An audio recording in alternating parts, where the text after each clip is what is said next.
Bonjour à tous et à toutes et bienvenue dans le condensé de l'actualité. On démarre ce tour d'horizon de l'actualité avec une information politique.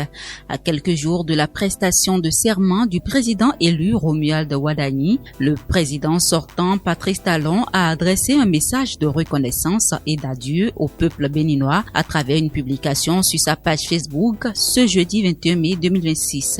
Dans son message, le chef de l'État sortant a souhaité plein de succès à son successeur et appelé les Béninois à se rassembler autour du nouveau président pour l'accompagner dans sa mission de développement du pays. Patrice Talon a également dressé le bilan de ces 10 années à la tête du Bénin, évoquant les réformes engagées, les défis relevés et les progrès réalisés sur le plan socio-économique.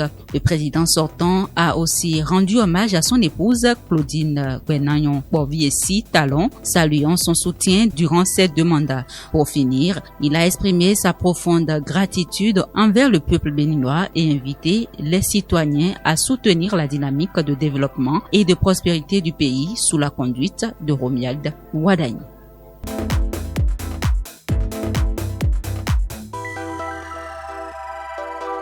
La police républicaine a procédé à l'interpellation de 3 individus soupçonnés d'activités liées à la cybercriminalité à Sédié, dans l'arrondissement de Aglobé, commune d'Adjara. L'opération a été menée le mercredi 20 mai 2026 par les éléments du commissariat frontalier de police d'Aglobé. Selon les informations policières, les suspects faisaient l'objet d'une surveillance discrète avant l'intervention des forces de l'ordre à leur domicile. La perquisition effectué sur les lieux a conduit à la découverte de plusieurs documents présumés falsifiés, dont un passeport béninois modifié au niveau des données biographiques, 2 cartes d'identité canadiennes et 9 visas canadiens présumés faux, ainsi que divers objets jugés compromettants. Lors de leur audition, les mis en cause auraient reconnu les faits qui leur ont été reprochés. Placés en garde à vue, ils devraient être présentés au Centre national d'investigation numérique CENIN pour la suite de la procédure judiciaire.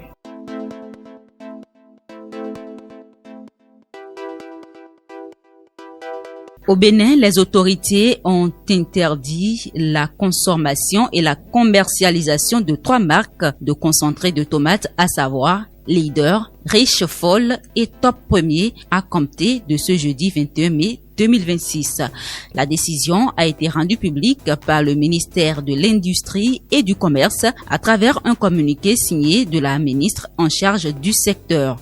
Selon les autorités, ces produits ne respectent pas les normes de qualité en vigueur sur le marché béninois et présentent des risques potentiels pour la santé des consommateurs, notamment des cas d'intoxication alimentaire. En conséquence, les importateurs, distributeurs et commerçants sont appelés à procéder au retrait immédiat de ces produits des circuits de vente. Le gouvernement invite également la population à s'abstenir de toute consommation de ces marques concernées. Les services compétents ont été instruits de renforcer les contrôles sur le terrain afin d'empêcher la circulation de ces produits non conformes. Les autorités préviennent que tout contrevenant s'expose aux sanctions prévues par la réglementation en vigueur.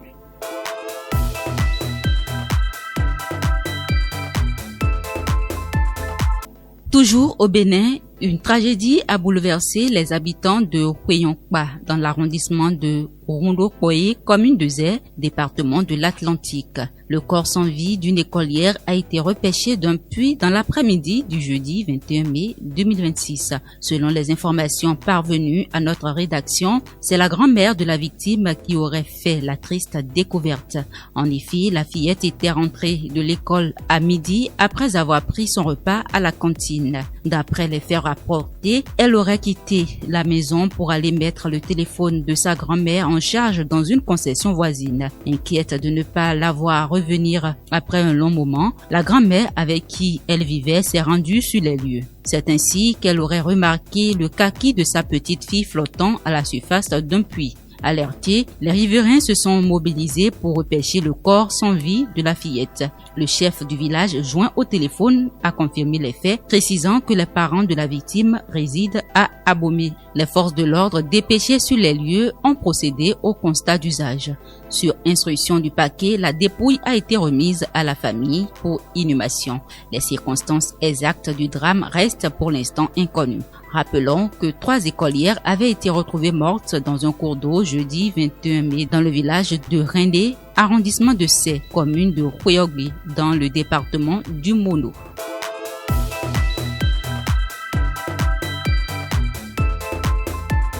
Hors du territoire béninois, en Côte d'Ivoire, le monde du showbiz est de nouveau en deuil. Quelques jours après l'annonce du décès du rappeur Aboumé l'éléphant, l'artiste DJ Congélateur s'est éteint ce jeudi 21 mai 2026 au CHU de Trècheville, selon les informations relayées sur les réseaux sociaux. De son vrai nom, Kofi Kwaku, alias DJ Congélateur, l'artiste s'était imposé dans l'univers du coupé-décalé grâce à un style original mêlant humour et musique. Originaire du village Akabinou, dans la région de Béké, il avait su conquérir un large public à travers plusieurs titres à succès qui lui avaient ouvert les portes des scènes internationales, notamment en France. Ces dernières années, sa carrière avait toutefois été marquée par des difficultés entre soucis de santé et différents professionnels. Selon une récente publication sur sa page Facebook, l'artiste était dans le coma depuis plusieurs semaines. Les circonstances exactes de son décès n'ont pas encore été officiellement précisées.